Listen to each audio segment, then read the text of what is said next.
கிருபை நிறைந்த நல்ல தேவனுடைய பிரசன்னமும் ஆளுகையும் நம்மோடு கூட இருக்கிறதற்காக கர்த்தரை ஸ்தோத்திரிப்போம். தேவன் தம்முடைய விலைமதிப்பு முடியாத இரத்தத்தை சிந்தி நம்மை மீட்டெடுத்திருக்கிறார். அவருடைய ரத்தம் நம்முடைய பாவங்களை கழுவி சுத்திகரித்திருக்கிறது. இப்போ அவருடைய ரத்தத்தின் மகத்துவத்தை நம்ம உணரணும். இந்த ரத்தம் நம்முடைய பாவங்களை மன்னிக்குது, நம்முடைய வியாதிகளை குணமாக்குது.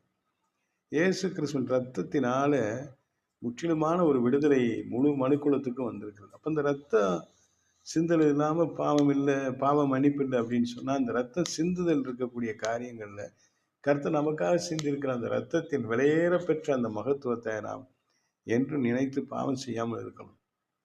திரும்ப திரும்ப நம்ம அந்த கீழ்ப்படியாமையில் சத்துருடைய குணத்துக்கு கீழ்ப்படிஞ்சு, சாத்தானுடைய வார்த்தைகளுக்கு கீழ்ப்படிஞ்சு, தேவ சமூகத்தை அசட்டை பண்ணி, தேவன் நமக்கு சிந்திருக்கிற ரத்தத்தையே அசட்டை பண்ணுறோம்.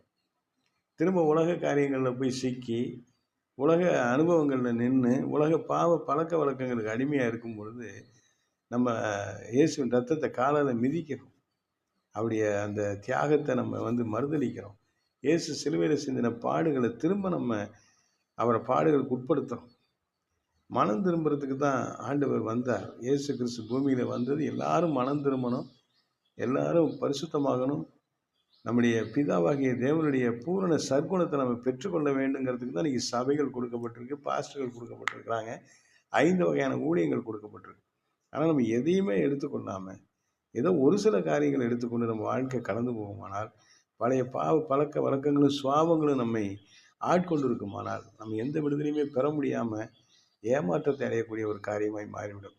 ஆகவே இந்த வேளையில் தேவ பிரசன்னத்தை நாடி தேவ சமூகத்தில் உட்கார்ந்து செபித்து, கர்த்தர் நல்லவர், அவர் கிருபை என்றும் உள்ளது என்று சொல்லி அவரை துதித்து, அவர் தருகிற ஆலோசனைகளின்படி, கர்த்தருடைய வேதத்தில் இருக்கிற சத்தியத்தின்படி என்னுடைய வாழ்க்கையை அமைத்து நம்முடைய நேரங்களை பிரயோஜனப்படுத்துகிற பொழுது தேவ மகிமின் பிரசன்னத்தையும் அவர் தருகிற கனத்தையும் நாம் பெற்றுக்கொள்கிறோம்.